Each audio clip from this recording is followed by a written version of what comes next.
And we are honored to be joined by someone who's been thinking about this for an awful long time. That would be Glenn Greenwald, who writes for Substack. He has been covering the national security state for decades, saying things that in retrospect have proved to be totally true. We're happy to have him join us now. Glenn, thanks so much for coming on. So as just noted, you have been on the trail of the national security state long before most people thought it was anything more than a conspiracy theory, as we now say. Who do you think is actually in charge of the government at this point?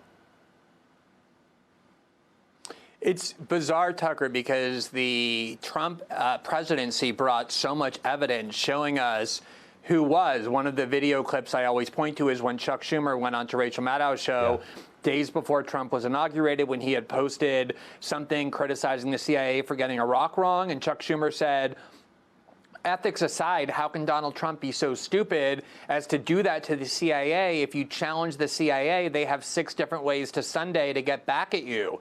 And the entire Trump presidency was driven by all sorts of narratives from the media about how these heroic independent generals like Mattis and John Kelly and H.R. McMaster were going to save us from the elected president. And there were all kinds of reports about how these security state officials would conceal classified information that they didn't want President Trump to have in order to manipulate his decision-making or even subvert or ignore his decision-making, like when he would tell them to withdraw troops from Syria and they would lie to him and pretend they did when they just moved them instead. And this was celebrated while at the same time they would say, if you say that there's a deep state in the United States, which is nothing more than what Dwight Eisenhower warned about, a permanent power faction in Washington that rules the country regardless of the outcome of election, they would tell you that you were crazy, like you were a conspiracy theory, even as they were cheering for the classic definition of the deep state in the first place. So you have to be a conspiracy theorist or incredibly gullible not to believe that that exists. So here's the evidence that won me over.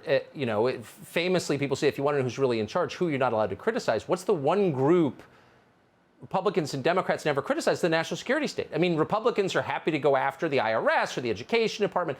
I can't remember the last time a Republican leader meaningfully criticized DOJ or the Pentagon, and of course, Democrats are exactly the same. That kind of tells you everything, doesn't it?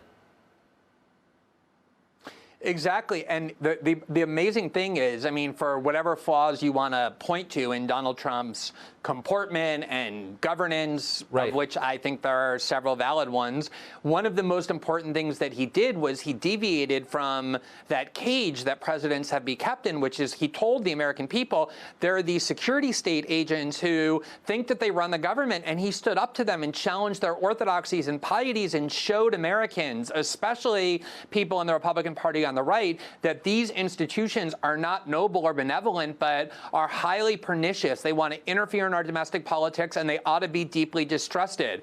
I think that was one of the most important things he did, and it was for that reason, his willingness to criticize them, that they hated him and spent 4 years trying to undermine his presidency. And Tucker, the amazing thing is they always talk about the sanctity of democracy. How is democracy more threatened than having unelected people who operate in the dark free to undermine and sabotage the person that Americans chose as their president?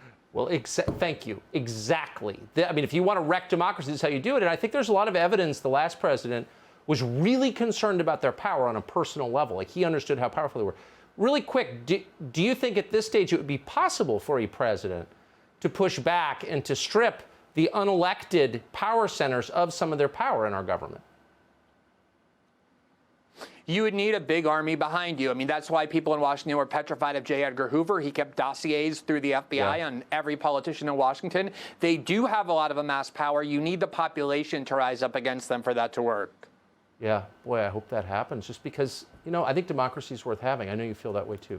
Glenn Greenwald, an anti-authoritarian we're proud to have. Thanks.